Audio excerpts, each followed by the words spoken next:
সুপ্রিয় দর্শক, চলে আসলাম আজকের আরও একটি খুবই গুরুত্বপূর্ণ আবহাওয়ার আপডেট নিয়ে। আজ 13ই সেপ্টেম্বর শুক্রবার কেমন থাকতে পারে আগামী 24 ঘন্টার আবহাওয়া।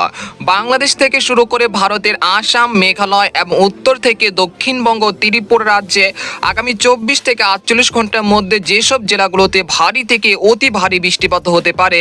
এছাড়া দেশের উত্তর এবং মধ্য অঞ্চলে যে অস্বস্তিকর ভ্যাপসা গরম রয়েছে সেটা কখন নাগাদ বিদায় নিতে পারে এবং একটি লঘুচাপ সৃষ্টি হয়েছে যেটি পরবর্তী 24 ঘন্টার মধ্যে শক্তিশালী নিম্নচাপে পরিণত হতে পারে।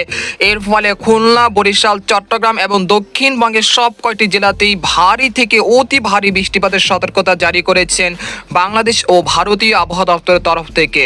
এর ফলে কক্সবাজার, বান্দরবান ও টেকনাফ, মহেশখালী এই অঞ্চলগুলোতে আবারও বন্যা পরিস্থিতির সৃষ্টি হতে পারে। সেই সাথে চাঁদপুর, নোয়াখালী, ফেনী এই অঞ্চলগুলোতে বন্যা পরিস্থিতির সৃষ্টি হতে পারে।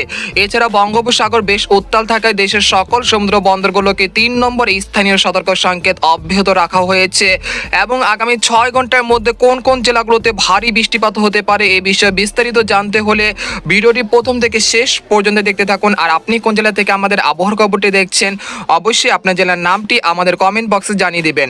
আর সবার আগে সবার প্রথম সঠিক আবহাওয়ার খবর জানতে আমাদের চ্যানেলটিকে সাবস্ক্রাইব করে রাখুন।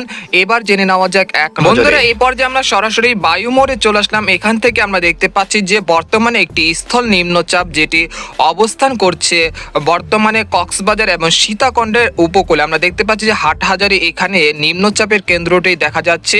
সেই মতো আমরা দেখতে পাচ্ছি কুতুবদিয়া, মহেশখালী, টেকনাফ, তারপর কক্সবাজার, রাঙ্গামাটি, তারপর রয়েছে বিলাইছড়ি এই অঞ্চলগুলোতে বিক্ষিপ্ত আকারে ভারী থেকে অতি ভারী বৃষ্টিপাত হচ্ছে, যেটা একটানা মুষলধারে বৃষ্টিপাত হচ্ছে। এর ফলে মহেশখালী, টেকনাফ, কক্সবাজার এই অঞ্চলে সাময়িক জলাবদ্ধতার সৃষ্টি হয়েছে, যেটা পরবর্তী 48 ঘন্টার মধ্যে বন্যা পরিস্থিতিতে রূপ নিতে পারে। এছাড়া আমরা দেখতে পাচ্ছি যে এই মুহূর্তে বরিশাল, তারপর